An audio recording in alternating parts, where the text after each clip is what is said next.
How's it showing up?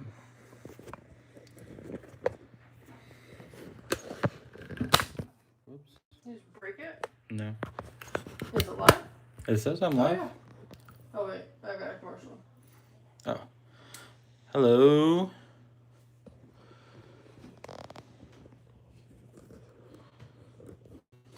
Oh yeah, you're up. Oh, what the heck?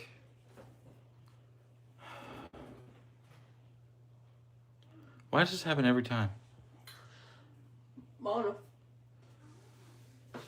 Yeah, I'm not gonna try to fix it. It'll just be a vertical live. Oh my gosh, really? Yeah. Okay. There we go. We're gonna have a seizure here in a second. Sin All right. 625 is on. Hey, what's up? Welcome to the live. How are you doing tonight? Hello, hello. I guess let me do my official intro. Let's see. Once I'm all set up, I guess. Can you talk to the kids? Oh. Yeah. Good evening. It's today again. Welcome back to Joseph's Reserves. I'm Joseph, and I store 20% of my income in the form of rare coins and precious metals. Yeah, so these copper rounds I got for, I think it was like 2 for $1 on Whatnot. The guy was just trying to get rid of them, and that's really the only case that I would suggest getting copper rounds. The copper that I like to store or stack is stuff like this. This is an 1806 halfpenny from Great Britain, and a 1798 1 cent from America. Other than that, that's like the highly numismatic stuff. Other than that, I stack copper cents. This is 5 pounds. I keep them in these jars. They fill up to 15 pounds. And I probably have, so far, I've counted 50 pounds. So that's how I stack my copper.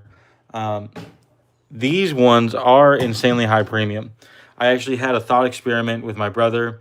We looked at 1/10 of a gram of rhodium and found out that the premium for the equivalent melt value was like 3 or 4 times the amount if you were to try to get it in copper. So stacking rhodium is less premium, less spread than stacking copper. All right, we got Sin Do I- 6 says yeah. Okay. Go ahead. TDR 240SX said, "Good evening. Do you buy any of your metals online, and if so, where do you buy them from?" No, I do not buy them online. I go to my local coin shop.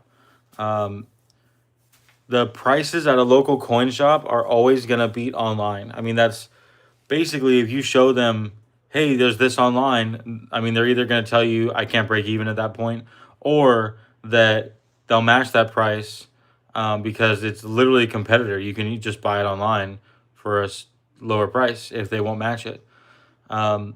If you are limited to online, I would suggest looking at money metals or monument metals. Probably go look through, I'd say like the top 5 money metals, monument metals, APMEX, APMEX, SD bullion, and JM bullion.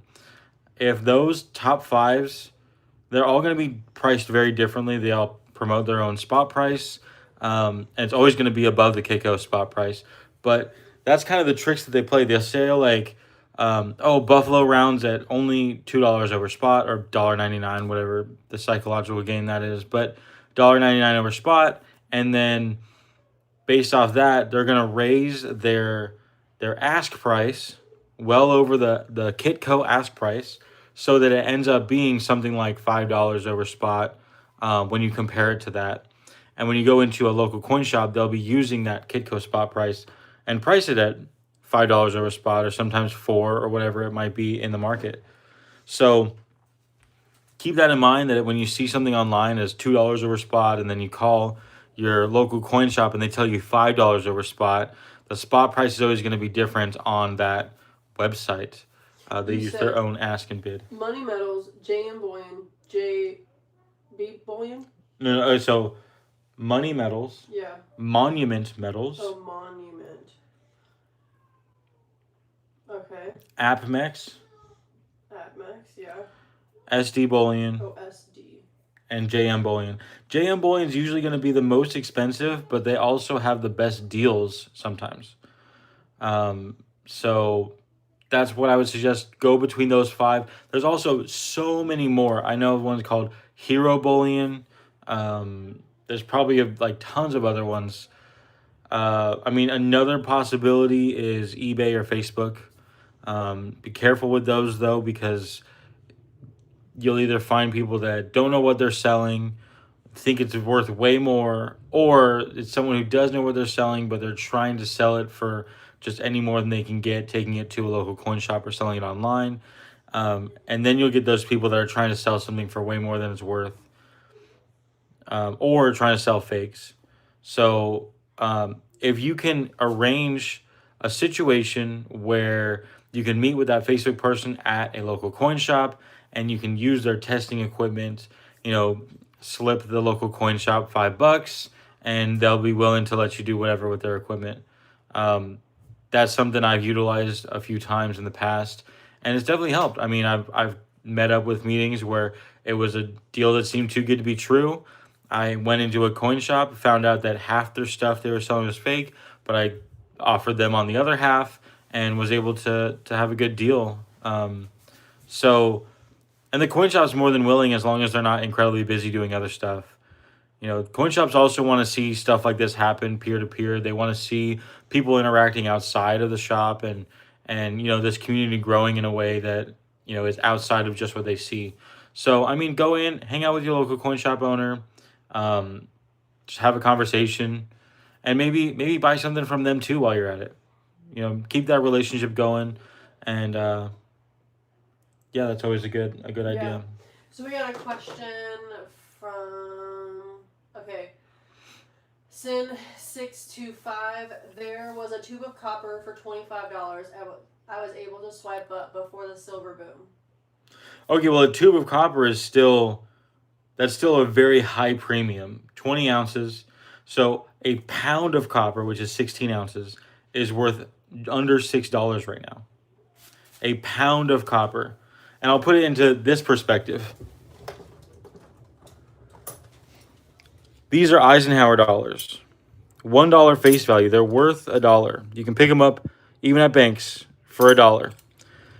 It is 21 of these makes up a pound of copper. So if you spend more than 21 of these, $21, you're effectively trading more copper for this copper. Right? And I know some people that are paying $10, $10 an ounce for one copper. They're paying more than half an ounce of copper, or half a pound of copper, 8 ounces for one. And yes, I know there's a purity situation, but imagine looking at this as, you know, junk silver. Would you pay $20 in junk silver for an ounce of pure silver? And this is actually $1.40 in this is equal to $1 or an ounce in this. So it's the same exact math as junk silver to pure. Would you pay $1.40, or really it'd be $5 or $6 in 90% for an ounce of pure silver? It just doesn't make any sense. It doesn't make any sense to be trading this, which is the melt value significantly lower. However, even $20 in this makes a pound. 20 is $21.80 in this. So paying any more than that doesn't make any sense, even for a whole pound.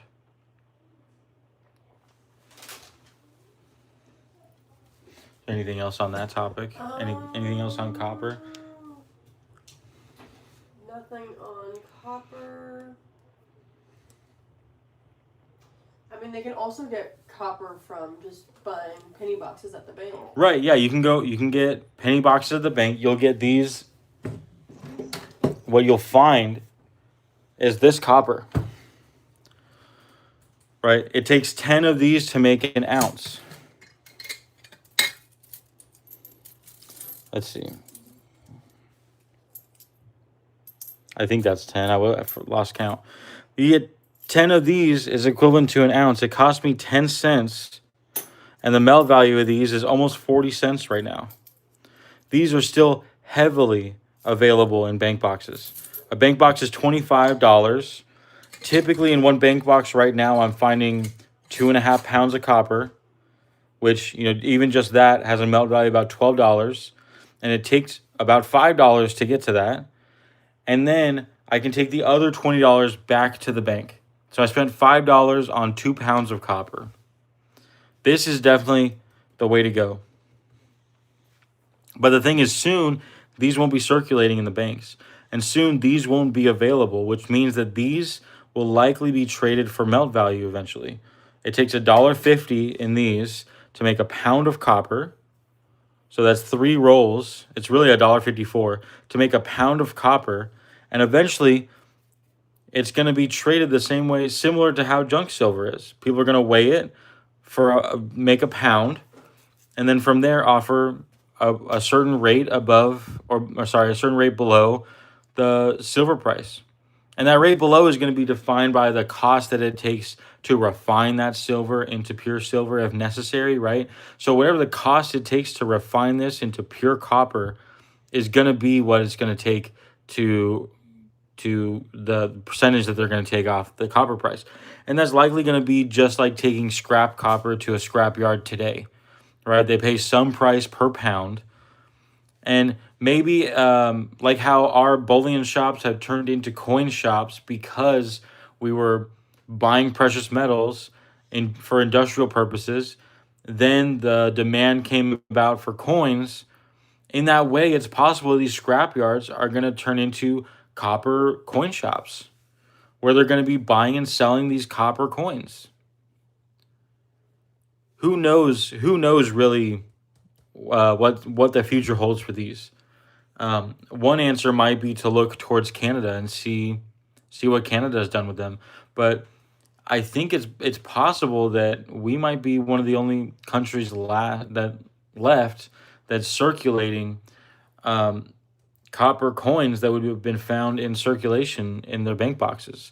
I can't say that's accurate in any way. I have no idea, but it seems possible. I mean, Canada stopped circulating their pennies, so their copper pennies are no longer available by the banks.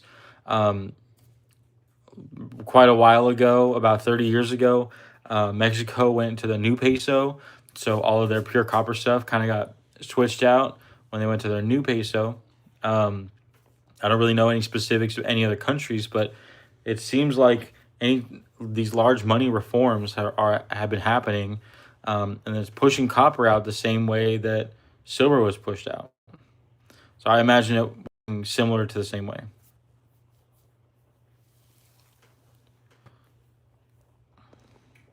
We don't have any other questions at the moment. Cool. Well, I'll go ahead and set up a display here, I guess. Okay.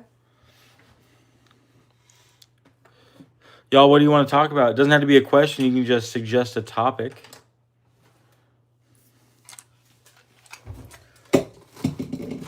Anything you might be curious about? I guess since I'm talking about copper, we could take a look at some copper coins that I've been trying to figure out how to organize. I got this pound of British pennies. And there's some real old ones in here. Like I have this one separated. Look at this copper coin. Whoa. Whoa, copper coin. Woo. This is the first ever copper British penny. Before this, they were silver. 1797. King George III right there. That's pretty rad. Yeah. We have TDR240SX. All right. How can we actually get rid of or sell our silver, especially if the coin shops don't want to pay us what it's worth way back under spot? That's a great question. Well, I mean, it depends on what you wanna sell it for. I mean, right now I know my coin shop is offering 65% of silver spot. It might just be that those are no longer gonna be the liquid form of silver, right? And the issue is that refiners are not working with lower purity stuff anymore. They are, but effectively they're not in bulk because they aren't able to take the loans out, and lock in prices to buy it right up front from the coin shop. This process is 2 weeks out, where they find out what the spot price is at that point, and then pay them out late 2 weeks later, and it's a huge risk. So they're buying it way under spot just in case spot falls. They're taking on that risk. I would say the only way that you're gonna be able to get spot value. I mean, even before you weren't really able to get spot value, but even if you're trying to get 85% or 90% of spot, you're gonna have to be selling it online or peer to peer. I guess the other possibility is refining it at home, and I'm actually looking into that process, but it takes a whole lot of chemistry and toxic fumes and a whole lot of capital to put into it to refine it at home. So I guess really, yeah. To answer your question, the only possible outlet would be online or peer to peer. The issue is that coin shops, when you go in there, they're gonna offer something on anything that's precious. They're gonna offer at least something, unless they just say, "Hey, this type, I'm not buying it right now." Um, and depending on what it is, you're gonna have to find a person who's looking to buy that thing that you have. If it's Mercury dimes or Roosevelt dimes, you're gonna have to find someone looking for Roosevelt dimes, and that's where a lot of the key dates and the more rare stuff hold their value, because there's a limited number of collectors who are trying to put together a year date, and they just want like a date run, and they just want the ones they don't have. They might not want to be stacking it. They might not want to hold on to it long term, right? So that's where it holds just a different value for the really rare dates.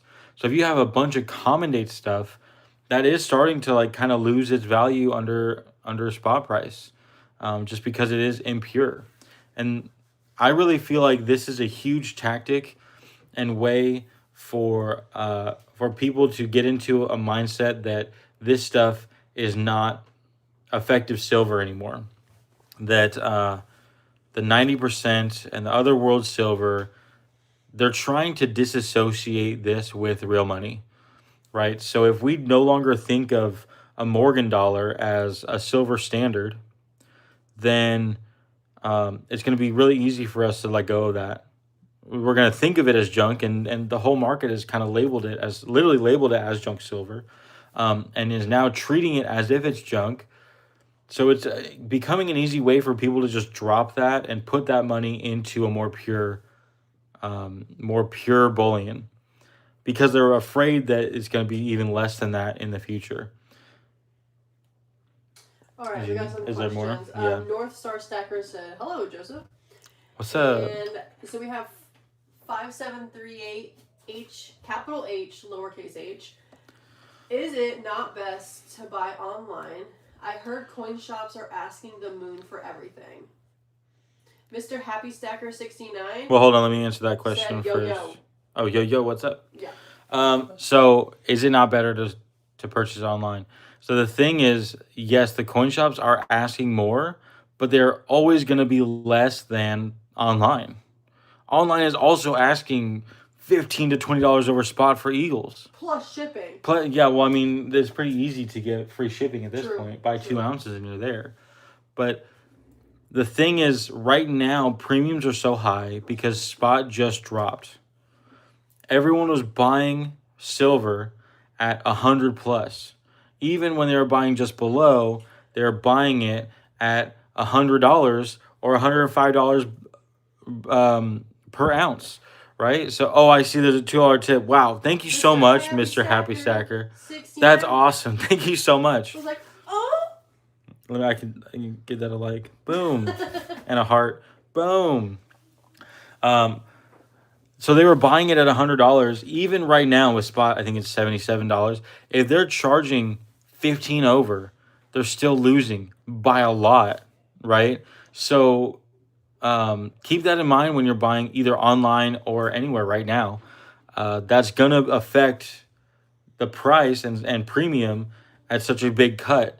Also, demand affects premium as well, right? So the thing is, most coin shops are going based off of their replacement cost if they're in a situation that they're in a loss. So imagine this, if you will. You buy a tube of Eagles, and your goal is to sell these tube of Eagles. Your normal operation is buy these under spot, sell them over spot. We'll even just call it generic ounces, right? Buy it for $1 under, sell it for $1 over. And I know that's not the actual math that goes into it, but that's the goal.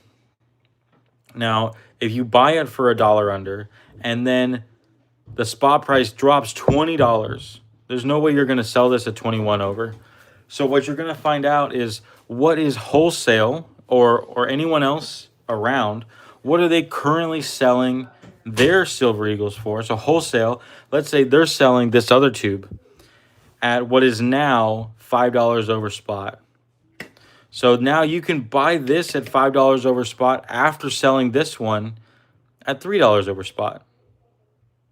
Or I guess this, you sell this one at $8 over spot, right? You end up with that same $2 or $3 spread. But as soon as you sell this one, you replace it with the new one, right? So you still end up with the tube of silver in your inventory that you bought at, say, $105, but you replaced it with your replacement cost from wholesale. So that's also something that limits the premiums that coin shops can deal with. What's their replacement cost from their wholesaler, and what's this kind of modality that we're working in? When spot price drops so much, they end up shifting their gears into, instead of just sourcing it from the individual, they have to source a lot of the new stuff um, from their wholesaler, right?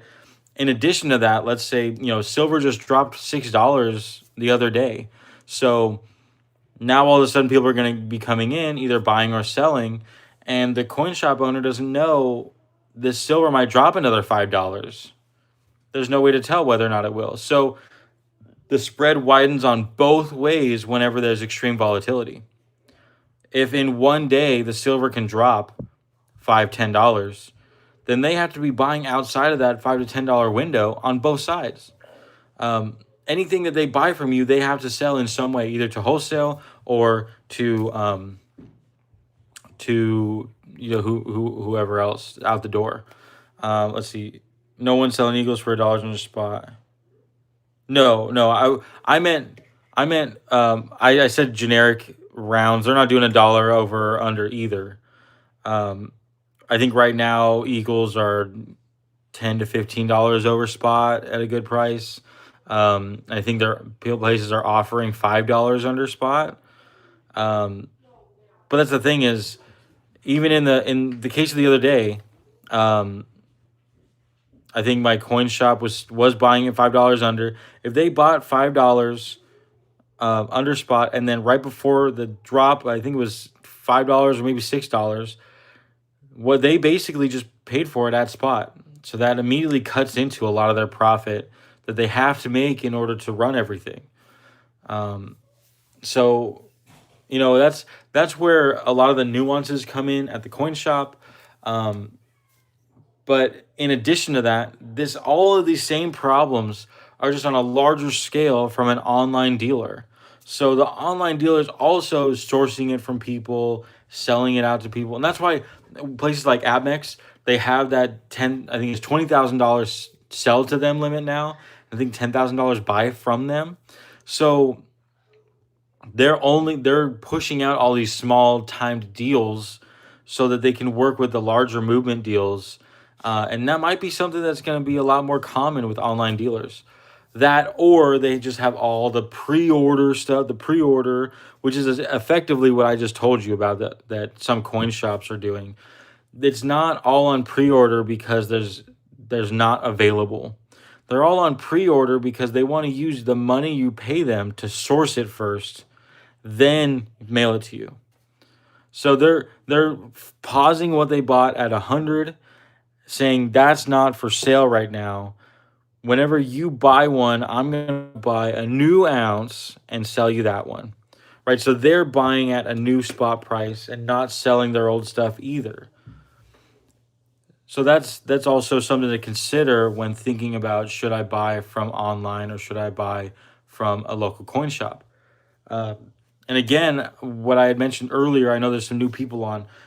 Online dealers look at, they raise their ask price above Kitco.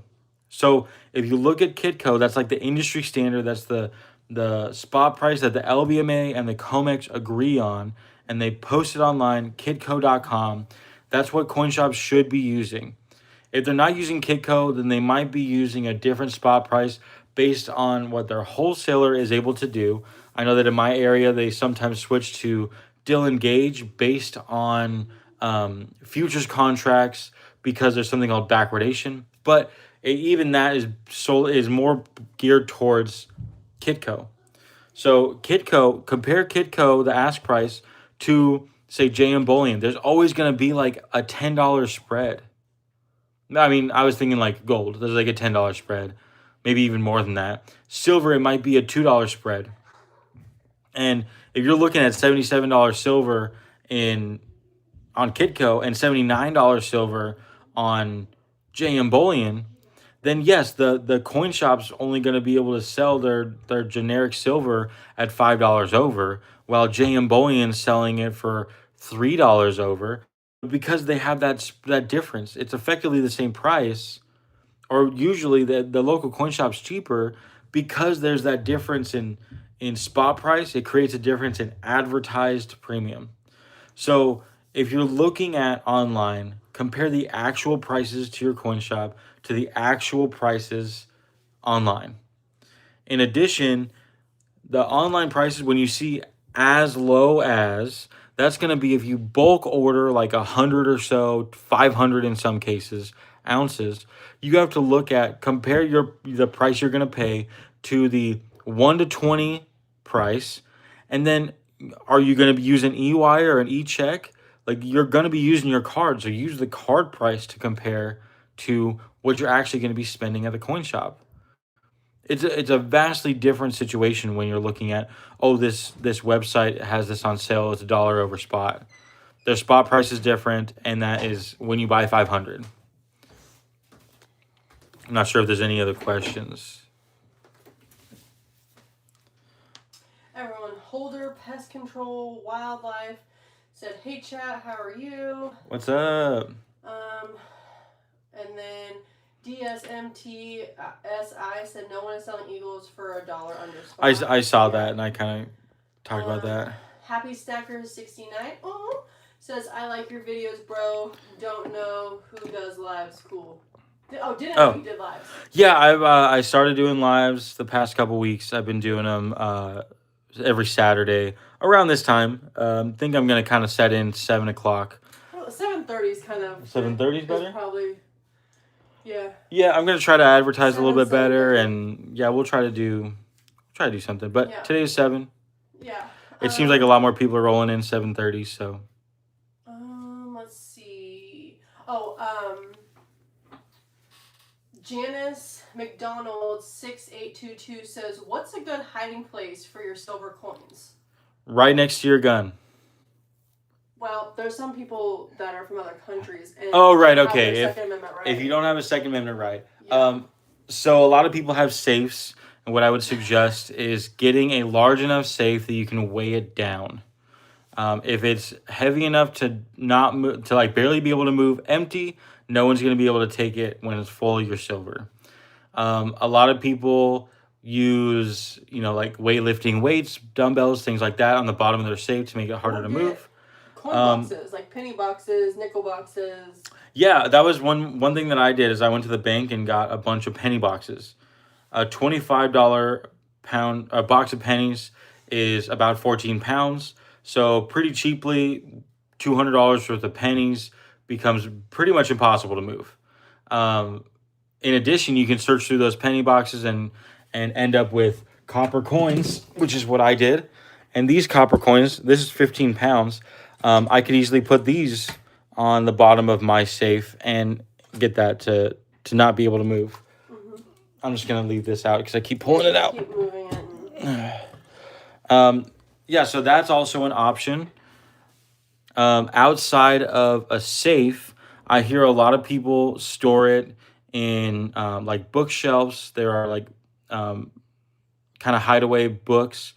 When it comes to hiding it instead of storing it, which is what I would think would be hiding it around your house instead of storing it in a safe, you want to think of things that people are not, like thieves are not going to think about, right? If you have like a special shoebox under your bed, if it's the only thing under your bed, they're going to find it, Yeah, right?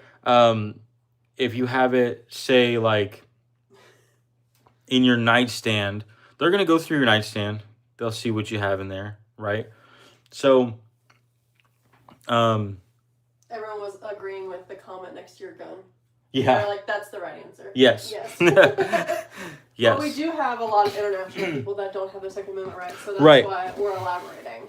Yes. So, in addition to a big safe, I would suggest a decoy safe. Get a smaller safe with a very small portion of your stack. Don't put the valuables in there. Just put some generic, put some 90%. And then for in the case of a robbery or something, you could then go to the decoy safe. And even if they know you have precious metals, like let's say you told too many people you stack and someone followed you home, they know you have it there somehow, and you're in a situation where they're telling you to open up a safe. You have this decoy safe that's a very small version, and you can just tell them, like, this is everything I have. Look, like even me, like obviously I film with some stuff, right? But I don't film with everything. A lot of this I have in a safety security box off site. And I go to that safety security box and pull out stuff for ideas for upcoming videos and things like that. So I have most of it stored there, a lot of some other stuff stored in a large safe, and a lot of some other stuff stored in a decoy safe, right? So there's a lot of different options. I've experimented with the idea of an underground bunker. I feel like that would be pretty fun and cool. Yeah, that would be awesome. We'll start digging. But there's a lot of different options. I've heard people like bury it. They make like humidity safe, buriable PVC pipe things. I would just suggest if you're gonna do that, tell someone that you can have complete confidence with where it is. Put it in your will. Or put it in your will where it trust is. Or something. Yeah, that would be great. Talk to a lawyer, build up a trust or a will. Put it in your will is where no one else is going to see it until you die, and then it can be there, Yeah. right? And then if you have it there and it in your will, and it pops up that it's not there anymore, buried, you can even state in your will that the only other person that knows where this is this lawyer who's drawn up this contract with me. Or I guess it wouldn't be a lawyer, but it'd be somebody. Attorney. Your attorney. What are they called? That's a lawyer. Yeah. Well, that's like different. Yeah, same but different. Same but different. Yeah. Another question is, what's inside your mouse? Oh, this is my mouse pouch. So, I'm gonna get some water because we got some okay. time with this conversation. So the mouse pouches are coming about from a channel, a man named that goes by Fish. He has all these leather pouches, and another person kind of inspired this large following of people to get their mouse pouches. I think it mostly was Fish. He did this challenge of 100 pieces of gold. 100 pieces of gold coins into these mouse pouches. Well, Thousandaire Radio, before I get to Thousandaire Radio, Fish called these pieces of gold queso. That's the queso, the cheese, the cheddar that he feeds his mouse pouch. Thousandaire Radio decided he was going to do platinum. He has a lot of these platinum 1/10 ounce and quarter ounce stuff that he put in his mouse pouch, and he called it white cheddar. And I wanted to do something a little bit different also. I do something called aged cheddar, and these are all gold and silver coins that are over 150 years old. So the most valuable one I have right here, this is a sovereign, a British sovereign, Queen Vicky right here, Queen Victoria. This is an 1858 sovereign.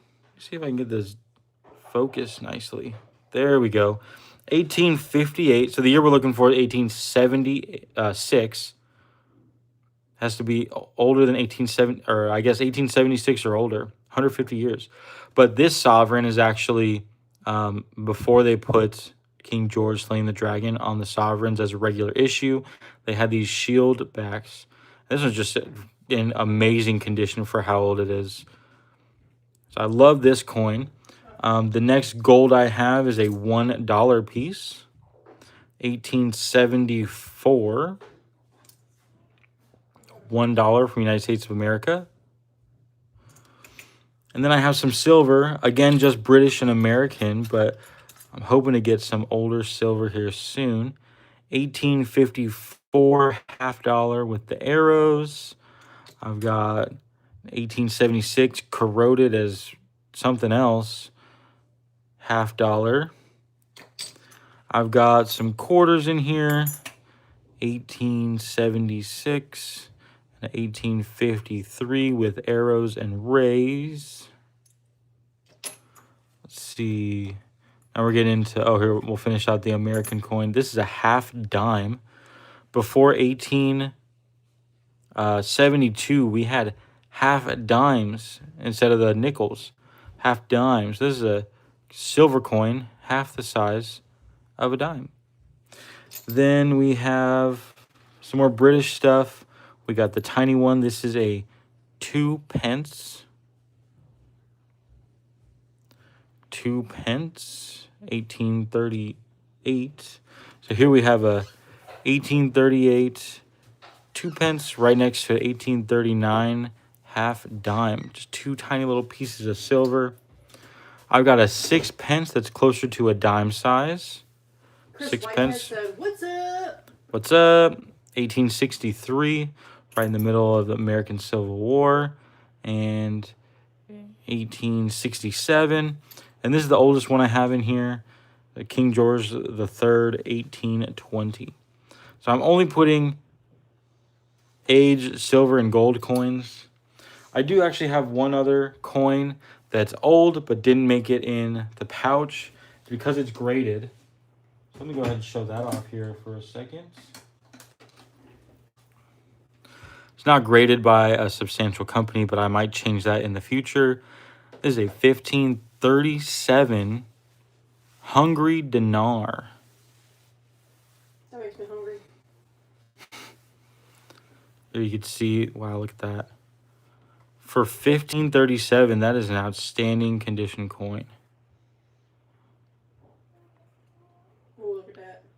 There you can see the date. 1537. Right up in that top corner. Super old coin. I love the old coins.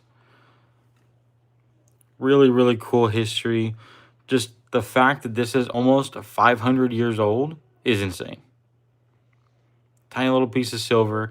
Probably used to buy a lot. Really cool. Super cool. Anything else going on in the chat?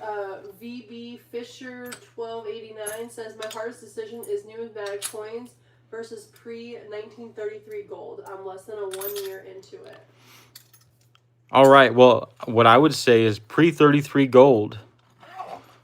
Are you saying you're looking into, should you get this or something more numismatic like this? Or are you thinking purely graded coins, or what are you trying to compare? It's a great question. We'll come back. Chris Whitehead said hammered silver question mark? Sweet. Oh yeah, hammered silver. I don't know what years they actually hammered silver. I know it's like the medieval times was hammered silver, but I want a whole lot more of it. And I might start making my own hammered silver, to be honest. But Mm-hmm. obviously, that's something totally different. Yes. Alan just said mandatory metals. I see what he's doing there. Yes. Yes, you need to stack silver, gold, maybe copper, but definitely brass. Yes. Mandatory for sure. Let's see. We were talking about different ways to store it, and some people were saying outdoor garden decoration. Book safes are the first places thieves look for. And Good to know. And the pews, they do some damage. And then another person living the dream said the best place is bank safe deposit box. I would not agree with that. I wouldn't say that the bank deposit box is the best place. For one, you sign a contract that anytime that bank closes, that is no longer your property. So that includes when they just close for the evening. You can't go in at any time and say that you want your stuff because it's not yours. If they close for good, then you forfeit your right to all of it. So be careful what bank you bank with. Definitely be careful what you put in a bank. They even say on their contracts, do not put gold and silver in these boxes. So might not be a best bet security bank boxes. Mm-hmm. Chris White has said, agreed, no safe deposit. Right. Yep. Right. Midnight gardening. Midnight gardening. Dude, that's hilarious. There's a lot of reasons you could be doing some midnight gardening, and one of those might be that you had to protect yourself from someone else stealing. Yeah. That's why you get pigs.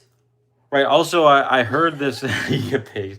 I heard this this line of thinking that, if you end up shooting someone who is participating in a home invasion, do you have to call 911? And there's actually no regulation saying you do have to call 911. However, you do. It's legally required that you dispose of the body in an appropriate way, and before you dig anything. What? Why are we going into this right now? Oh, I don't know. Okay. Midnight gardening.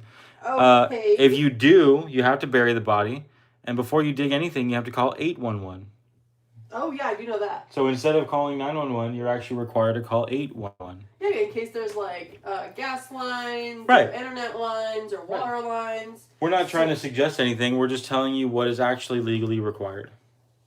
Okay, but like depending on what country you live in, I'm sure it's a different. Right. We're in Texas, in America. The great country of Texas. Right. So there are different rights in other places. Really, we all want to prevent having to do any of this, right? But you try to show up, you gonna meet Jesus. Right. You gonna meet Jesus.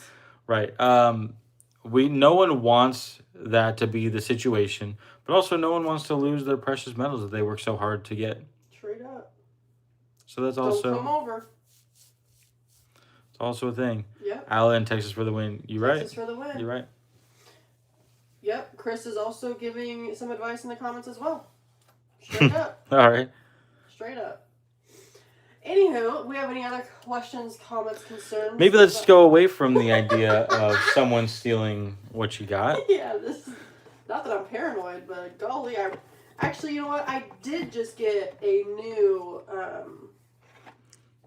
piece that I really want to target practice on. So you know what? Maybe do come over. Okay, that's all I'm gonna say. Don't come over. They wouldn't be able to anyway. They won't be able to do anything because I got some snipes. Anyhow. Anyway. Yup. What's that? What's yep? 5738, capital H, lowercase h. Oh, yeah. Yep. What's all right? So Mr. Happy Stacker Stacker 69 says, how about in a workshop full of tools, Took me almost a year to find a monster box my dad left for me. Okay, that's cool. Dang, your Dang, dad that's left a pretty- monster box. That's awesome. That's pretty rad. In a toolbox, that's a good In a spot. toolbox. I know that I think it's local silver mint. They also make pure silver wrenches, hammers, things like that you can hide in the toolbox that Oh, are pure that's silver, and they hide with your other tools. However, I have heard that even tools are becoming valuable enough that people are stealing those. Yeah, So it also becomes difficult. that's for sure. Would you consider pre-33 gold numismatic? Okay, here's the thing. The pre-33 gold, like coins like this, they used to be incredibly numismatic. They were hard to get, they were hard to find, but they're all common date. Most of them are common dates, just like 90% silver, right? In 90% silver, there's kind of this cutoff date where it's kind of understood. Anything below a barber dime or like earlier than a barber dime is pretty numismatic. Even for common date ones, you get a lot more than the silver price for. So that's kind of the same thing with pre-33 gold is before a certain date, um, they would become more numismatic. And unfortunately for those, I think it's like before the Liberty Head series, which is 1830s. And that was actually before it was 90% gold. So those are incredibly numismatic. So what happened with these is that the numismatic value was swallowed up by the gold spot price. And that's where we get into stuff that's like common date but in a good condition. They're worth a little bit more but only a little bit more. And imagine like a dime being worth $25. As soon as that silver value swallows up those $25, it's not going to have that same value anymore. And it becomes difficult because these are such amazing, beautiful coins, but they're so common. Tons of people have them. They're super easy to get your hands on, especially today in the world of just digital buying from online. You can look up any year of anything, and as long as you have the money, you can buy it. So it kind of takes rarity out of the equation. You're not looking for something for years. You just save up for it, right? Um, the numismatic side to coin collecting is kind of going on the wayside other than extreme rare coins. So pre-33, I wouldn't say it numismatic unless it's a specific year.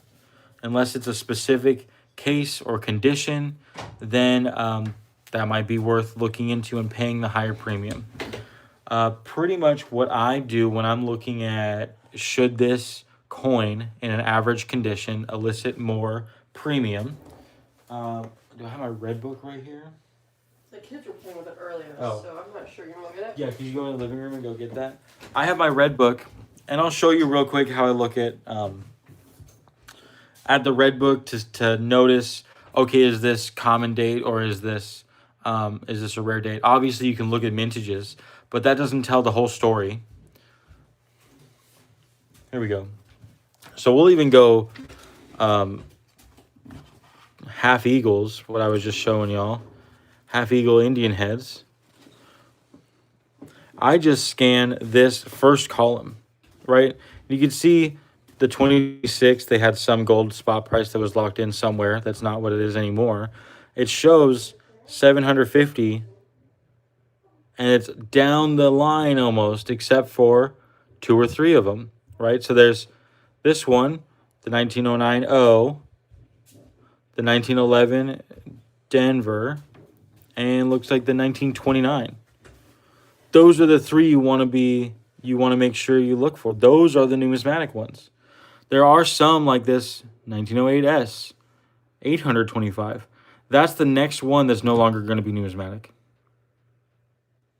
Even there's some, I think 775 or 7. I saw this one, 775. 1912S. Soon that one's going to be just right in line with all the other ones. Right? So I wouldn't pay much more for that one. I wouldn't pay much more for this one, 1912S. If you're looking at numismatic coins, look for these indicators. VB Fisher said, "Thanks, definitely helped me decide." Helps me, decide. Was VB Fisher? Are you were talking about pre-33 versus numismatic? What other numismatic stuff are you looking at? Because if we're looking at silver, it's the same concept, right? Let's see, Morgan dollars. Right, so Morgan dollars. Ignore the highlighting. That's just my date run that I'm working on. But you see 55 on this first column, right? And also 225. That's pretty far from the $55, but still not much, right? You get one $70, and that's even a variety. The O over S, only $70 versus the $50 that we see the base being, right? So even that variety isn't that good of one to collect when it comes to numismatics, right? And it becomes a point that, if we're looking at 50 to 55 up here, even in 63, some of them are right around 85, 90, and 110. Some of these even in great condition. And these are graded prices, by the way. Graded, I'll list these prices.